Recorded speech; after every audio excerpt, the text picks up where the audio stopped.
Toi c'est Downwood. Ouais. Moi, là c'est parti là. Ouais.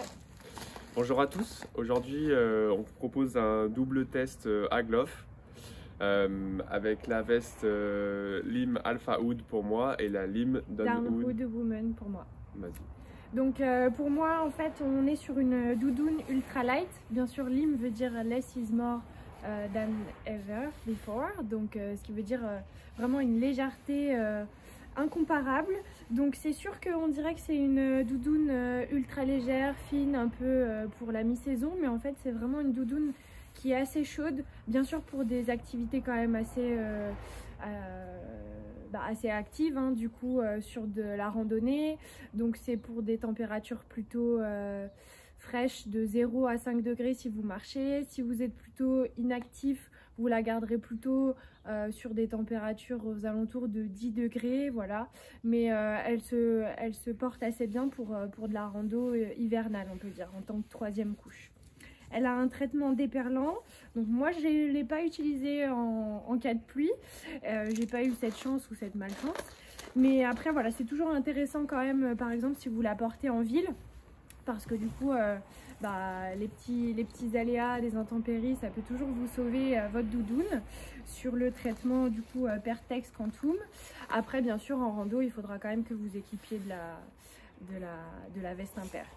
Elle pèse quand même 225 grammes, donc c'est assez léger hein, pour une doudoune. Elle est au prix de 320 €. Elle a une super capuche, moi j'adore pour les doudounes, c'est primordial d'avoir une capuche. En plus elle a des serrages élastiques au niveau de la capuche et des poignets, donc ce qui permet en fait de ne pas avoir de perdition de chaleur. J'aurais aimé peut-être qu'elle ait la même chose au niveau du bas, ou au moins un lien de serrage. Et également une petite sacoche de rangement, de compression, puisque là elle n'en a pas. Voilà, je laisse la parole à donc pour moi on n'est pas sur une doudoune mais sur une veste technique un peu type soft shell, c'est à dire qu'elle est assez polyvalente, elle permet de tout faire si on peut dire.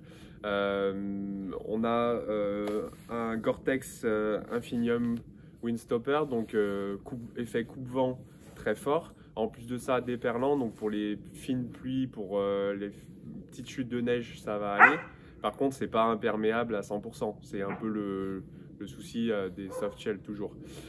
Mais par contre, ça a une isolation thermique assez intéressante, notamment avec ces petites fibres là, un peu comme une sorte de plume. Alors c'est du synthétique, hein, mais c'est comme une sorte de plume et du coup, ça va tenir assez chaud. Donc en fait voilà, on combine à la fois l'isolation mais tout en gardant quelque chose qui est déperlant, qui permet une bonne liberté de mouvement parce que c'est assez stretch, voilà, avec toute la technicité d'un Gore-Tex en fait, hein, donc très bien. Avec des petits détails qui font la différence, deux poches zippées, la capuche pour moi aussi. Voilà, donc un produit qui est très technique et polyvalent qui va permettre de remplacer à la fois la polaire et la veste impair en quelque sorte.